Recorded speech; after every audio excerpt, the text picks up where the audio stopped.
So my most challenging part of Gaia Flow teacher training was balancing the time. I'm a mom of 2, husband, 2 dogs.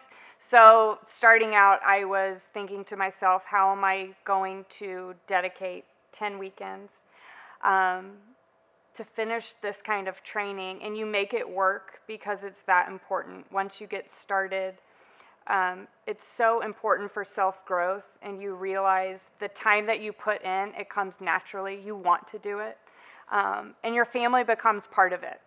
My little girls, those were my little guinea pigs. So they're, in down dog, and my husband's doing poses that he probably would have never done in his lifetime. But it's you come together because they see what joy it's bringing you, and so it was a challenge, but totally worth it.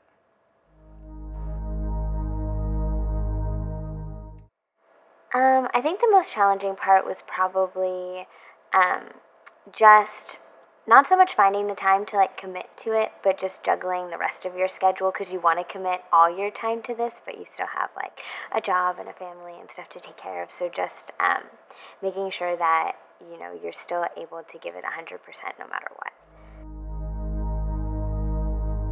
I think the most challenging part of the training was getting out of my comfort zone. I've been practicing yoga for 6 years now, but it's always been my practice.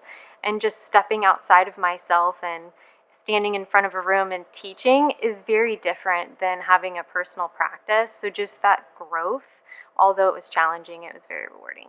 Just incredible. I think when I was thinking about signing up for teacher training, I think I was a little intimidated because I wasn't as far along in my practice as I felt like I needed to be before I started teacher training.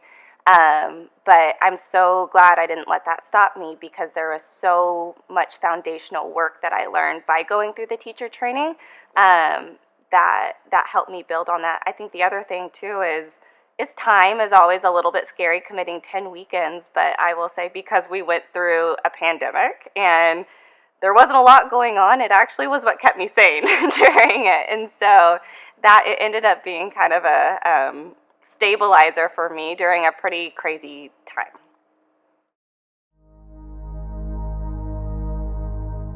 So my biggest challenge was learning to teach a class. Again, I didn't have a lot of experience being an instructor, and so for me, there was a lot of practical advice on how to lead a class and things you might not consider if you haven't done that sort of thing. The most challenging part would be the time commitment, 10 weekends in a row. However, looking back, I'm like, what am I going to do with the next, weekends I have open? I'm like, I want to go back, do it again.